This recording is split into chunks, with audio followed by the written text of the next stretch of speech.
The views, comments, and opinions of the following program do not necessarily reflect those of Morris Media Studios, MorrisMediaLive.com, or its affiliates. Listener discretion is advised.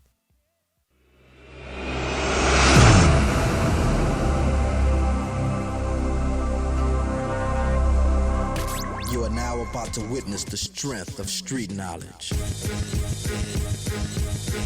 It's time to get it straight. No chaser with Jasmyne Cannick. Overall, it's just a good thing. Tap into the conversation. Check 1, 2. As Jasmyne covers the latest issues affecting our community and the world. It is absolutely vital that the truth comes out. This is Straight No Chaser with Jasmyne Cannick. Let's go, man.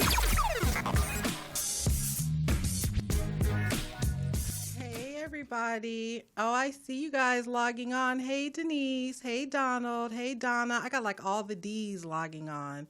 Hey, you guys. It's me, Jasmyne Cannick. And yes, I decided this Friday to jump back on the mic and talk to y'all and do my show, even though I've been quite depressed this week and have had mixed feelings about these election results. I talked myself into coming into the studio, coming in to Morris Media Studios here in Leimert Park, and I said, let's just talk about it. Let's just talk about it. I have been down in the dumps a little bit, had some highs, had some lows on Election Day, and it has been quite interesting. I'm sure many of you guys feel the same way. So I thought maybe we could talk about it, and if y'all don't want to talk about it with me, I'm going to talk about it and use this as my therapy session for the day. So I have my gavel, and the court of public opinion is now open. You know what to do. You can leave your comments in the under the video, and I'll get to them and take a look at them, or you can pick up the phone and you can call me at 323-815-4204, 323-815-4204. If you call and the line is busy, call back. That happens. So if you call and it's busy, call back.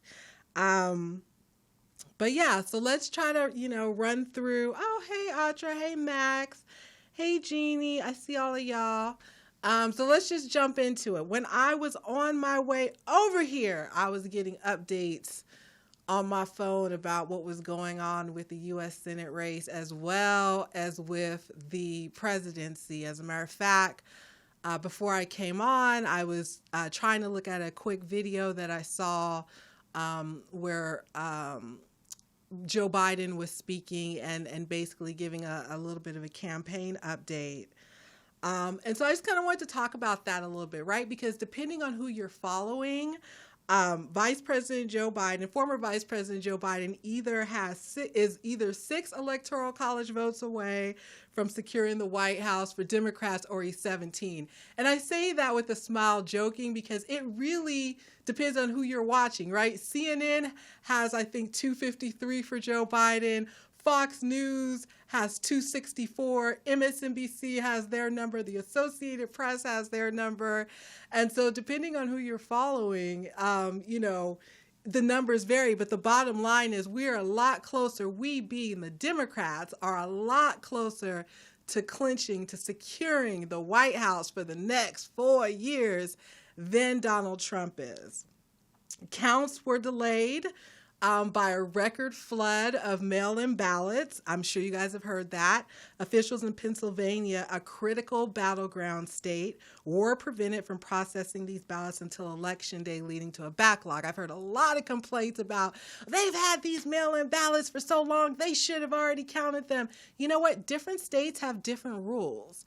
And Pennsylvania is one of those states where they are prevented from counting them until Election Day. Now, maybe after this, they'll think about going back and changing that, but that is the situation right now.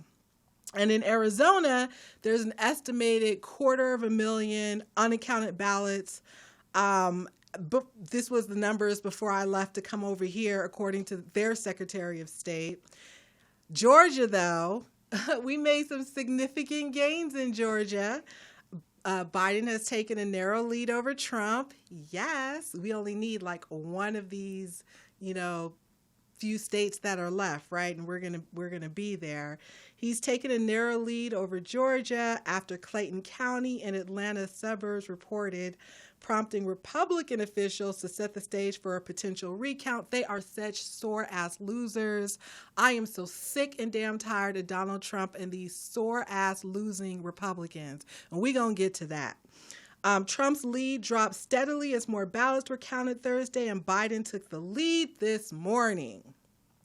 The state still has at least 13,000 provisional ballots to clear, which includes ballots that have errors that are allowed to be fixed by the voters. Of those, there are more than 4,800 provisional ballots in Fulton County, Georgia's largest, which includes Atlanta, including 3,600 that were accepted and 1,200 that were rejected. In Nevada, which I'm super proud of my folks in Nevada, including my own sister, who at 41 decided to vote for the first time in her life because she was so sick of Donald Trump. And so I just feel like if Nevada's the state that comes through for us, my sister will have played a role in that, and she should be super proud, as well as all of the other folks in Nevada who voted against Donald Trump or for Joe Biden. Biden's lead in Nevada has doubled to more than 22,000 votes after the latest release of votes from Clark County, which is the home of Las Vegas, huge Democrat stronghold. With the latest release of 30,000 votes from Clark County, Biden now leads Trump in Nevada by 22,209 votes. He previously led by a margin of 11,438 votes. 6 electoral votes hang in the balance in Nevada, and additional uncounted votes from Clark County were expected to be reported later today. I haven't seen those numbers. And like I said, depending on who you're following, if you're following Fox News like I am, and I'm following Fox for various reasons, but one of the reasons is they got him at 264, which makes me happy. So if you follow Fox News or any other network that has him at 264, if Biden, if the Biden-Harris ticket ends up taking Nevada, we would be done. In North Carolina, it says Trump is leading by more than 75,000 votes. Boo, North Carolina. And that's with an estimated 95% in. According to the North Carolina State Board of Elections, 9 county election boards were meeting today to consider at least 4,300 additional absentee ballots, which would be added to the unofficial election results. To finish its count, North Carolina is waiting to see if 116,000 outstanding requested absentee ballots are returned by November 12th. In North Carolina, they have until November 12th. An Election Day postmark ballot can be counted if it is received by 5 p.m. Eastern Time on the 12th. So North Carolina is dragging this out. But hopefully Nevada comes through, Georgia comes through, one of these other states come through. I just wish we could be done with it already. The anxiety is killing me. It kind of depressed me a little bit because I was ready to be done with it. And, in the beginning, I wasn't so sure where we were going to end up. But then things started looking better and better for Democrats, for sane people. And I've gotten better and better and happier. That's why I'm here today. But, here's the thing. I don't think that Trump's going to leave without trying to incite a civil war. I actually think he's already started doing that. I think he started doing that before the election. I personally think if he had smart people around him and he was listening to them, they told him this was coming, right? And so thinking back to some of the comments that President Trump made prior to Election Day, when he kind of started to blame people, like, let me get ahead of this and start blaming people now, right? That's what I saw a lot of. And so I think he's setting the stage for a civil war in this country. For example, some election workers had to be escorted to their cars by police after a pro-Trump mob tried to disrupt the democratic process in Arizona. And similar scenes unfolded at other election centers around the country. And I expect that we will be seeing more of this. Take a look. In Arizona overnight, hundreds of Trump supporters, some armed, gathered outside a Phoenix election center saying the election was being stolen from the president. Inside, nearly 400,000 mail-in and in-person ballots were being counted. Protesters there looking to keep the count going as the race tightens. Where are the votes? Where are the votes? While in Michigan, a different chant. After the president filed a lawsuit over increased access to ballots. It comes as protests broke out across the country overnight, including New York City, Chicago, Minneapolis, and Los Angeles, where frustrated Trump and Biden supporters took to the streets after the president falsely claimed victory despite ballots still being counted in several states, tempers flaring from coast to coast. Joe Biden, your Biden's covering up this election. He's stealing it. But back in Arizona, despite the demonstrations outside, inside this election center along the counting line, a different story. Those are workers. One is a Republican, one is a Democrat. We've been here. We've seen them get along. Yeah, so, a lot of that's been going on across the country thanks to President Trump. And honestly, I'm very worried about all people of color, particularly those in red areas. Once it's official that Joe Biden has won, I think that we all need to be on guard. I do not think it is going to be as easy as one might accept. I fully expect that Trump's going to continue to try to block late arriving mail ballots. He's going to use tactics like trying to seek recounts and to throw out ballots for signatures that aren't exactly the same. He may even try to use the Department of Justice. I mean, the Trump campaign and their allies have already been crying out for the Attorney General to bring the weight of the Justice Department into investigating and acting on these alleged irregularities in battleground states. But all I want to do is show you this. Donald Trump, President Donald Trump, this is how it's done.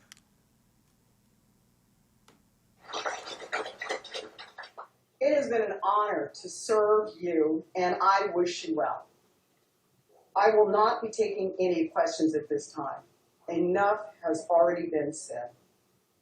I will work with my successor to ensure that there is an orderly transition of leadership in my office. Yes. Wasn't that is how it's done, President Trump? Exactly like how Jackie Lacey did it. And guess what? If Melania wants to steal Jackie Lacey's words, her speech, word for word, I think we would all give her a pass this time if she were to plagiarize it just to give it to her husband so he could read the words and be gone, right?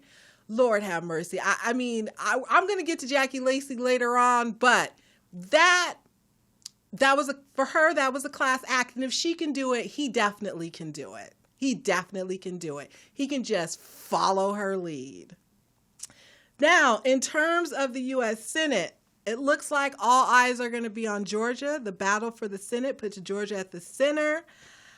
As the close race for Republican Senator David Perdue's seat likely heads to a runoff. As a matter of fact, I got an alert when I was on my way over here that is what it's going to be, heightening the chance that the balance of power could be in limbo until January 5th. Republican incumbent Senator Perdue holds just over 50% of the vote in the state, and he's closely trailed by Democratic challenger Jon Ossoff. Following a surge of absentee ballots counted in Metro Atlanta and Chatham County, only about 98,000 votes separate the two.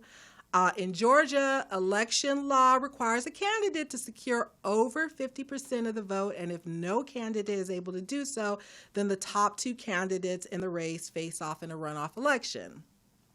The runoff, as I said, would be held on January 5th, and it would set the stage for what could be an especially contentious and expensive battle for control of the Senate, one that I would be willing to volunteer my time for to go down to Georgia to help organize voters.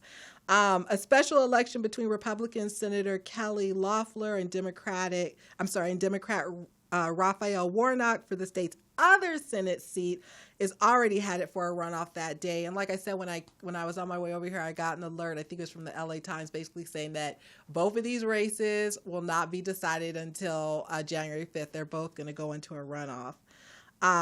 For those that are understanding the math, Democrats have a net gain of 1 seat in the U.S. Senate to win a majority.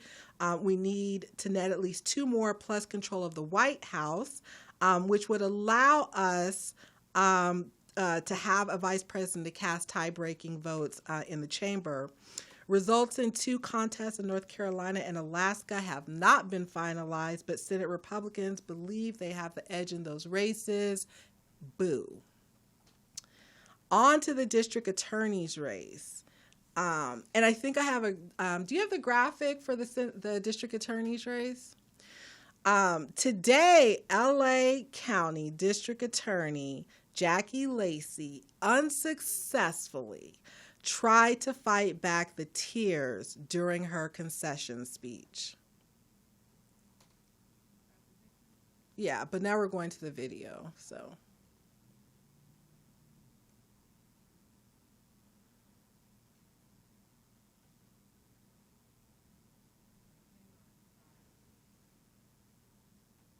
We're going to get it. Hold on.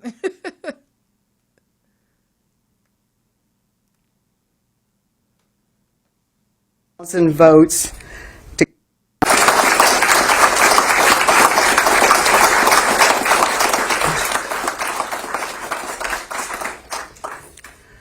Thank you. I congratulate George Gascon and his team on their expected victory. There are still about 791,000 votes to count, but my consultants tell me that while I may close the gap between the two of us, I will not be able to make up enough based on the trending of the ballots to win this election. I am so thankful to God for giving me this incredible opportunity to serve the people of Los Angeles County. Do you know it was exactly 8 years today, November 6, 2012, that I was elected. I thank my family for the sacrifices they made in order for me to hold this job. To my mom, who constantly asked me, "Are you okay?" and who reminded me during this contentious fight that no matter what happens, I made history. To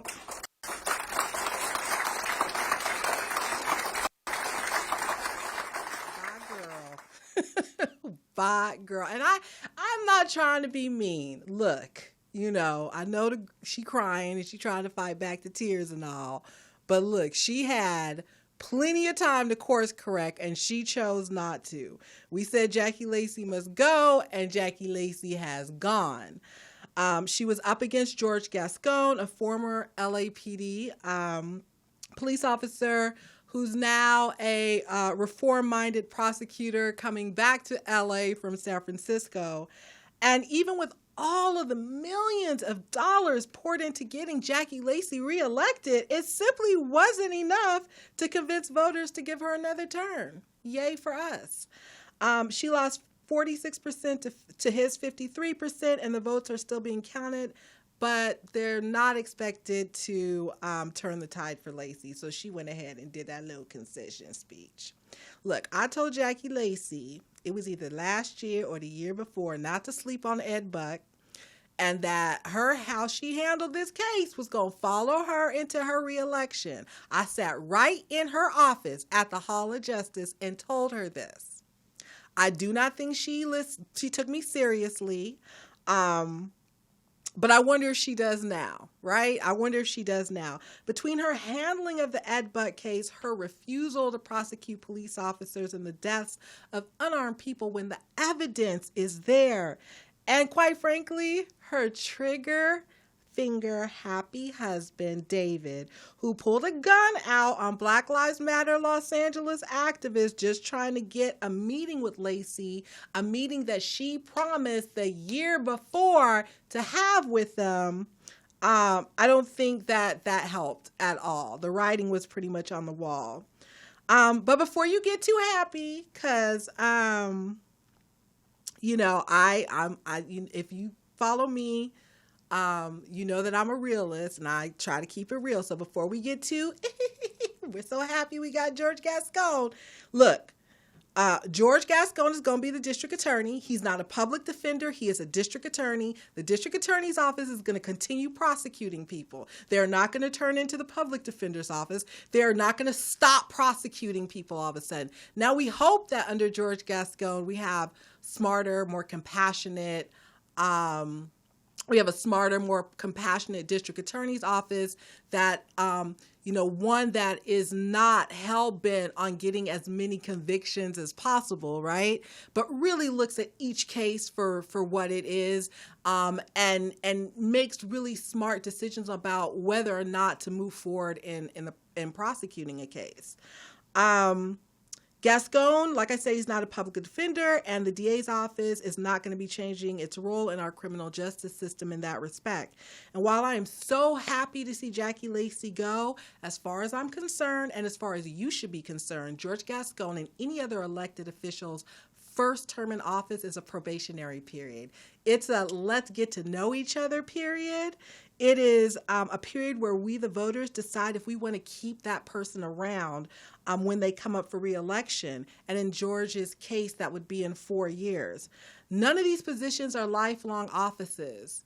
They only become that when we have complacent voters. None of these positions are lifelong offices, okay? Even with no term limits for our county assessor in Los Angeles, our district attorney in Los Angeles, and our sheriff in Los Angeles, that does not mean that voters cannot recall someone or just simply not vote to not reelect them, as is the case with Jackie Lacey and soon to be with Sheriff Alex Villanueva. That part.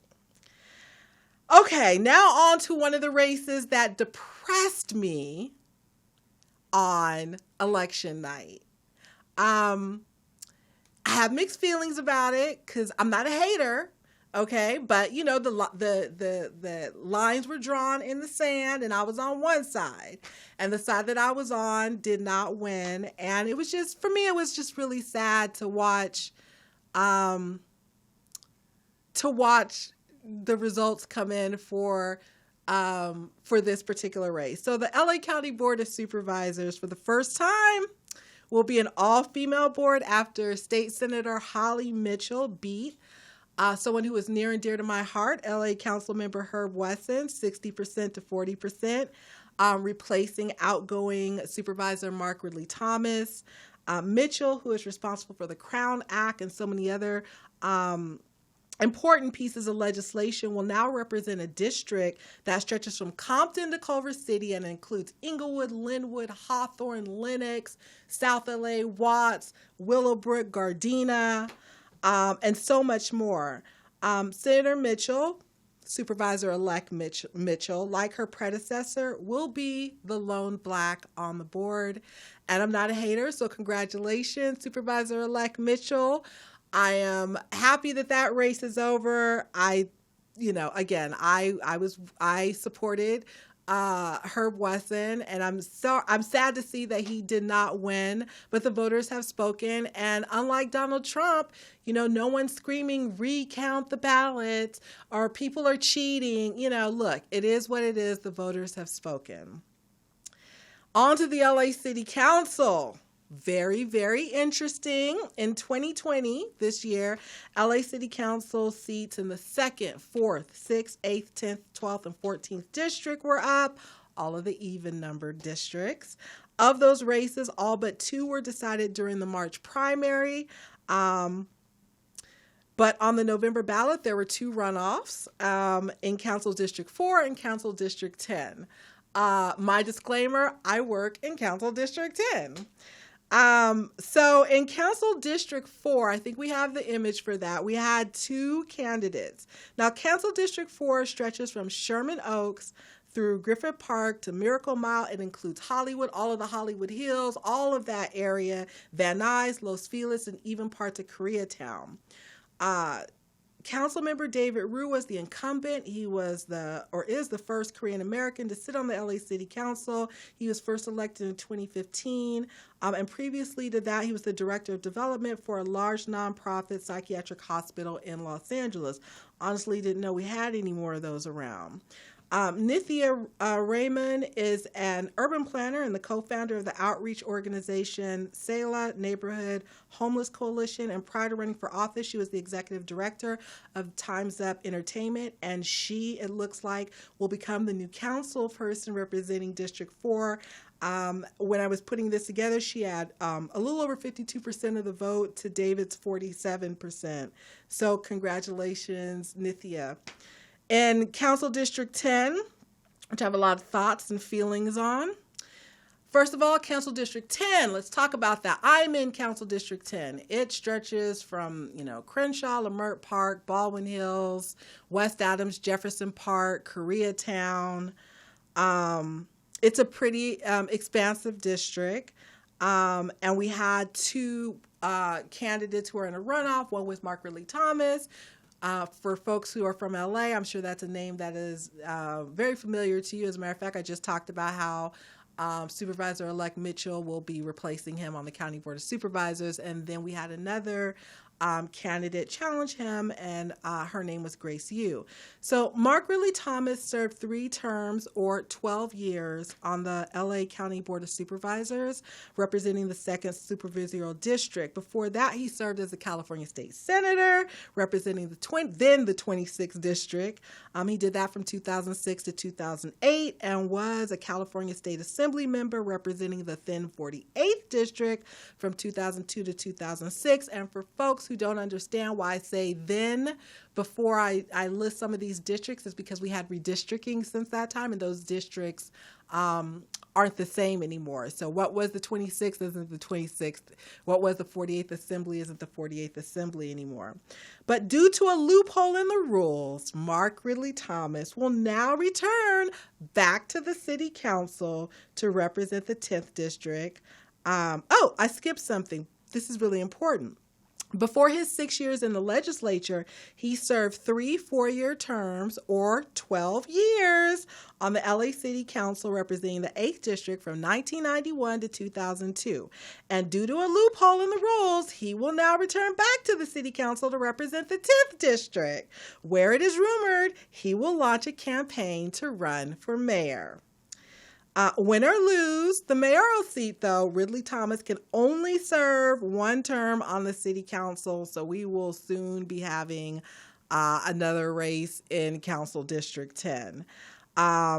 Grace Yu is an attorney and a community activist. She's the former executive director of the Korean American Coalition.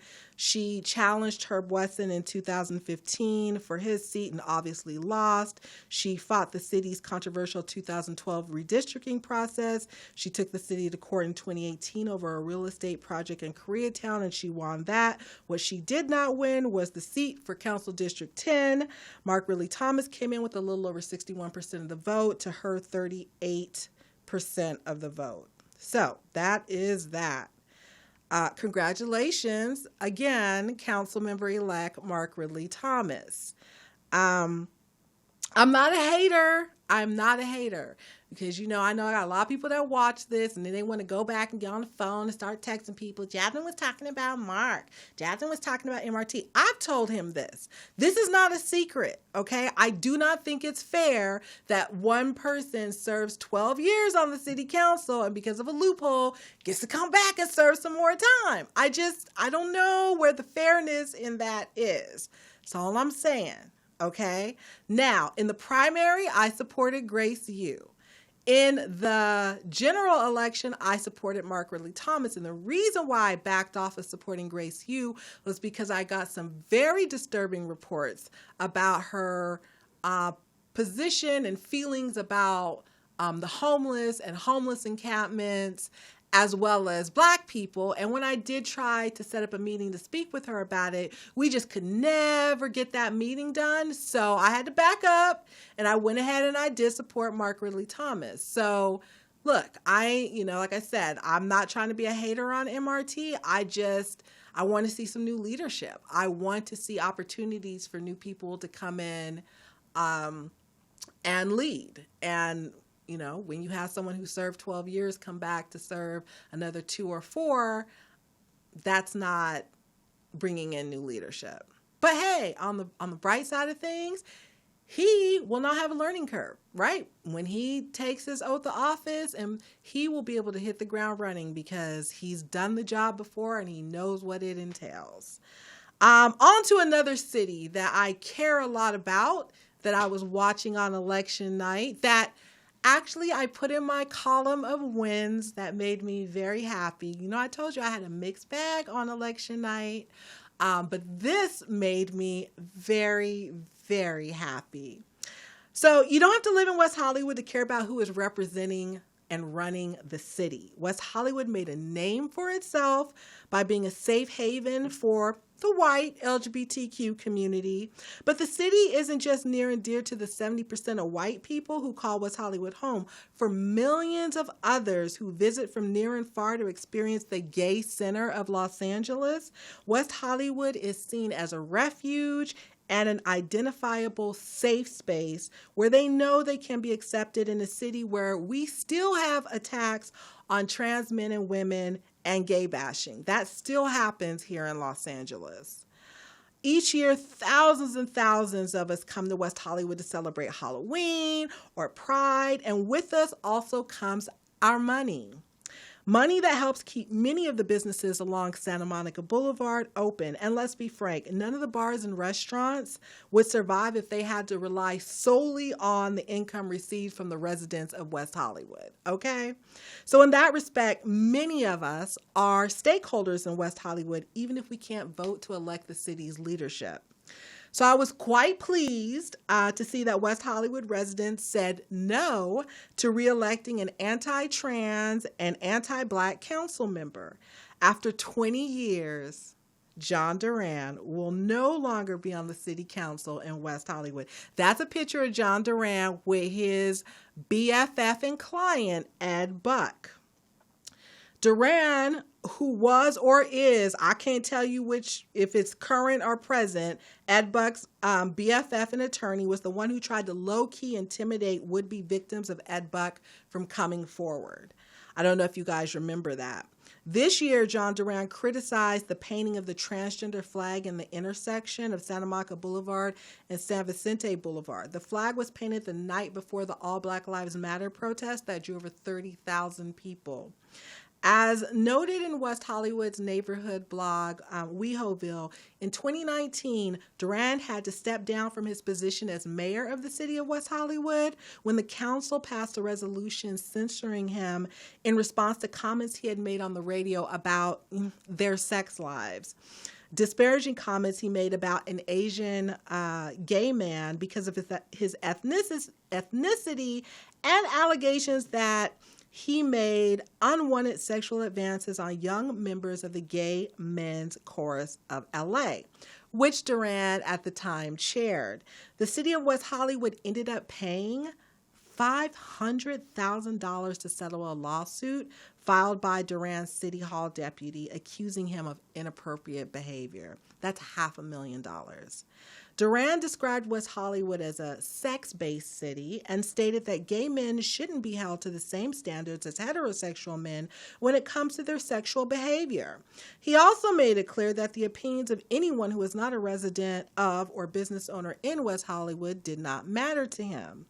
And if all of that wasn't enough, this man had the nerve to be touting the endorsement of disgraced former state Democratic chairman Eric Bauman, who was forced to resign over accusations of sexual misconduct. Accusations that, just like John Duran, have cost hundreds of thousands, if not millions of dollars to settle. I guess it really is true that birds of a feather, they do flock together. So in 2020, West Hollywood shouldn't have openly racist and anti-trans people sitting on their city council. There's no other progressive city, keyword, there's no other progressive city in America where that would be acceptable. So why should it be in West Hollywood? So thank you, West Hollywood voters, and congratulations to John Erickson and Seppi Shine. I think we have their photos that we can put up, who are going to be the new council members in the city of West Hollywood. Yes, there's Seppi and John. Congratulations to them. Hopefully things will be better with them on the board, or on the council rather. Yes, Laura, I believe in term limits too. And then I want to send out a big congratulations to my girl, Nichelle Henderson. Let's see if we can get her picture up, who looks like she beat LA Community College District incumbent Scott Fonkin. Nichelle has a substantial lead right now over Scott, and while the results are not final, the outcomes are unlikely to change given the size of the leads. For those that do not know, the LA Community College District Board of Trustees is responsible for appointing and overseeing the chancellor and setting policy for the 9-college system. That college system includes Southwest College, East LA College, LA City College, LA Harbor College, LA Mission College, LA Trade Tech, LA Valley College, LA Pierce College, and West LA College. And Congresswoman Maxine Waters trounced Republican Joe Collins on Tuesday. So that made me happy too, because, you know, he was really trying to come for Maxine. But was there really ever any doubt that the Congresswoman was going to prevail? Auntie Maxine will now go on to serve her 16th term in the House of Representatives, representing a district that stretches from Westchester to Watts and from Gardena to Torrance. And finally, last but not least, criminal justice reform was really big on the ballot in LA County, but also in the state of California. In addition to voters giving Jackie Lacey her pink slip, we voted to back a ballot measure that would divert more LA County funds to social services and jail diversion programs, something that, quite honestly, I think we should have already been doing, that we did not need a measure for. But Measure J is going to require that 10% of locally generated unrestricted county money, let me say that again so y'all understand, locally generated unrestricted county money, estimated to come in somewhere between $360 and $900 million, be spent on a variety of social services, including housing, mental health treatment, investments in communities that have been disproportionately harmed by racism. But what the money can't be used on is prisons, jails, or law enforcement agencies. How you like that? Statewide, California's voted that people who are convicted of felonies but who are on parole should be allowed to vote in elections. So Prop 17 did well. What did not do well was cash bail. Voters chose to stick with cash bail and did not vote to abolish the cash bail system. I was a no on Prop 25, but not for the same reasons as the bail bond industry. I think I made it really clear that we were going to be replacing one bad system with another. Prop 25 would have replaced the use of money bail as a condition for getting out of jail while awaiting trial, with a system allowing release by judges based on a determination of public safety or a defendant's flight risk. And I just think that it was hastily put together, and that we were going to be voting to do something that was probably going to cause more harm than good. And I think that we need to go back to the drawing table and do it again. Doing it fast isn't always doing it right. And I want to see things done right. So I'm very happy that didn't pass. What I will tell y'all is that one of the significant things that I took from this election, not just here in LA, but really up and down the state and around the country, is that police union money. If you ask me, police union money cost 2 people their jobs on Tuesday. And I think that police union money and police union endorsements are no longer going to be what they used to be for politicians. And that folks are gonna, Democrats anyway, I'm speaking about Democrats, they're gonna have to push off of that and back up. But what I'm really clear about, and I talked a little bit about this on Twitter earlier, is that if it's good for the goose, it's good for the gander. And so going forward, since we made that, again, this is the first year after how many decades and decades and decades and decades of politicians taking police union money here in LA and California that it was made an issue. And yes, y'all made an example of some people, okay? But let's be clear, going forward, you will have to do the same. There will be no favoritism. So when it's time for the race for mayor for the city of Los Angeles and our friends are on the ballot, if those friends took money from the police union or have been endorsed by the police union, I want to see the same attitude with them, the exact same one, because if it's good for the goose, it is good for the gander, okay? I want to make that very, very clear.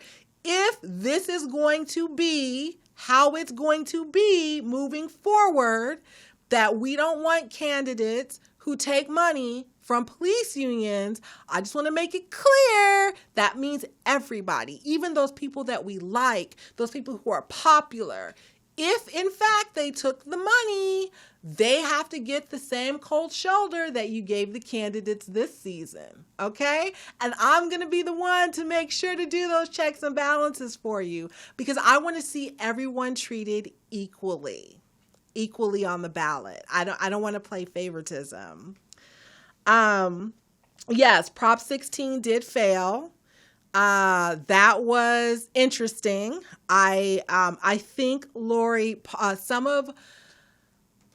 I think not enough was done in communities of color, particularly in the Black community, to educate folks about that. Remember, we have like maybe 2 generations now who know nothing about affirmative action, who know nothing about Prop 209, and I just do not think there was enough education done around it because the numbers were there in terms of young people getting out and voting. And I think that if they were more educated on Prop 16, they would have supported it.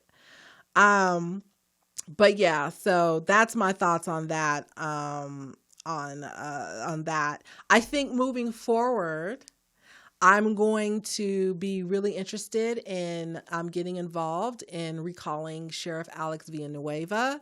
I feel like we shouldn't wait until his term is up. It'll be interesting to see what folks think, the powers that be, but I think we should just recall him. We on a high. We done took Jackie Lacey out. We can do it with Alex Villanueva too and send a message there as well, because we do need to send a message. And let me tell you something.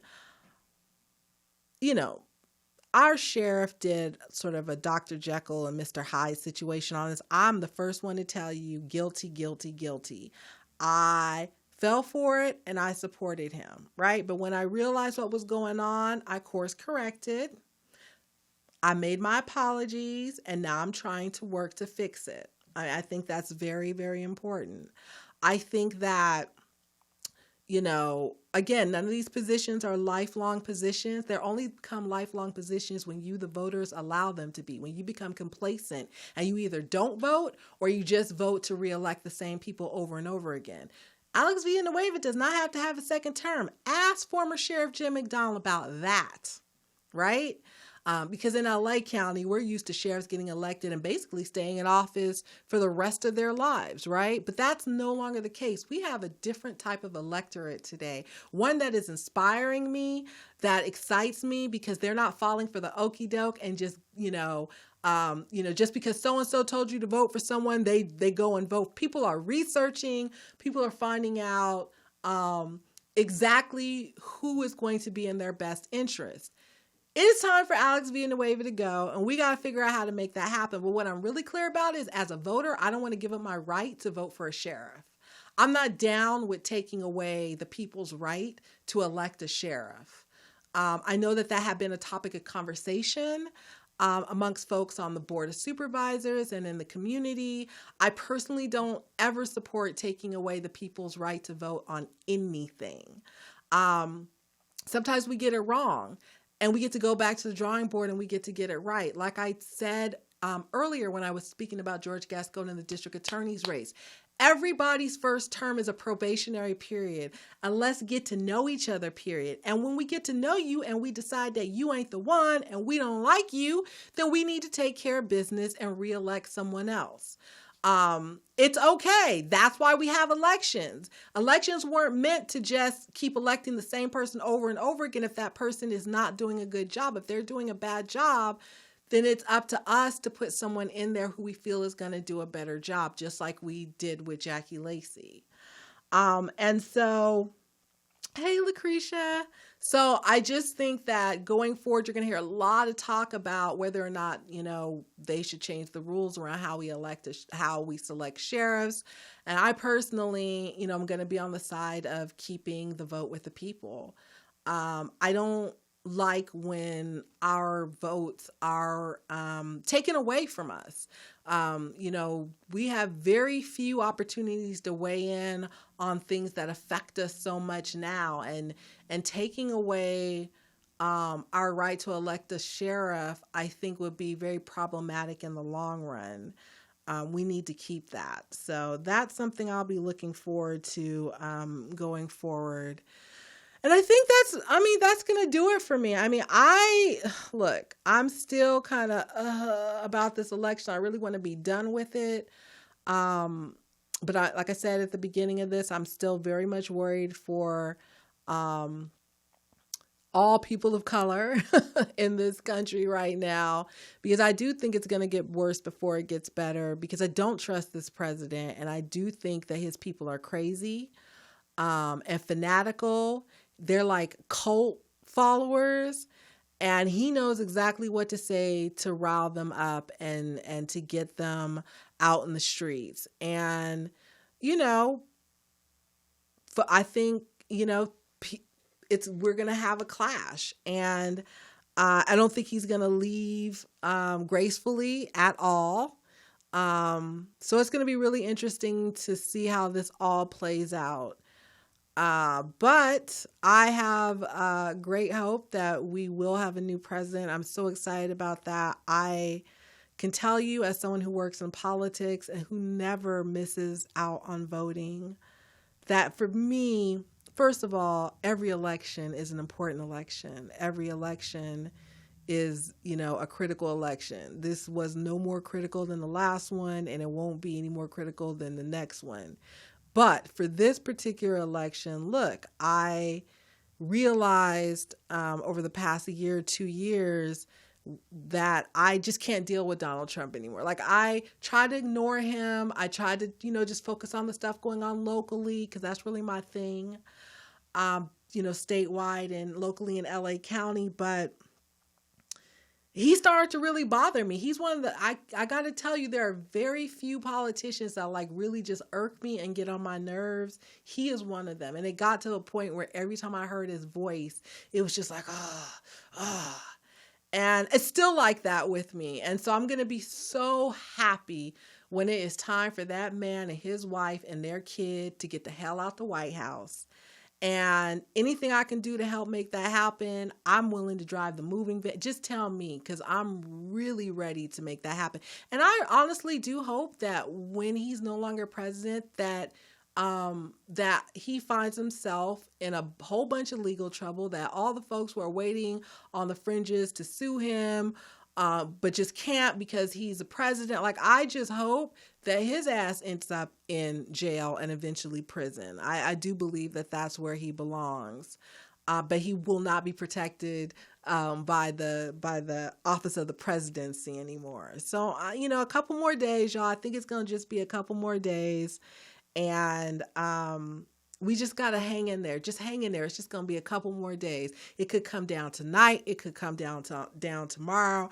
I am of the mindset that when it does come down, I want to run out into the middle of my street and just scream, "Thank God, thank God." And I may end up doing that because that's really how I feel. That is really how I feel.